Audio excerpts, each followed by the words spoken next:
बाहर से कहीं से आता है, पहुंचा इमाम मुर्शिद कासिम अलैहिस्सलाम के घर।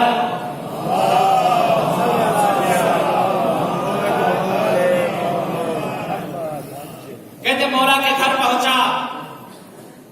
मौला घर पे तशरीफ न रखते थे, आका कहीं गए हुए थे। ये शख्स मायूस होकर वहां से वापस जाने लगा, मायूस होकर वहां से वापस जाने लगा। कहते जनाब फातिमा मासूमा ने कहा ये कौन शख्स आया था?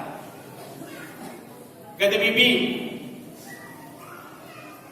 एक अरब आया था मदीने के बाहर से, कुछ शरई सवाल लेकर आया था, लेकिन आपके बाबा मौजूद नहीं, इसलिए वो वापस यहां से निकल गया।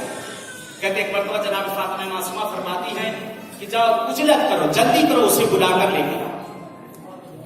कहते वो शख्स आया, बीबी मासूमा ने कहा वो अपने सवाल मुझे दो। कहते एक मरतबा निगाह रहमत डाली आपने उसके ऊपर, बड़ी कमसीन है अभी आप बीबी मासूमा। कहते एक मरतबा बीबी ने कलम को उठाया और उसके जवाबात को लिखा और उसको वापस कर दिया। वो शख्स वो जवाब को लेता है और लेने के बाद वहां से रवाना होता है। अभी मदीने के बाहर जाना ही चाहता था, इतनी देर में इसकी निगाह पड़ी कि सामने से हमारे और आपके साथ में आका इमाम मुर्शिद कासिम अलैहिस्सलाम चले आए।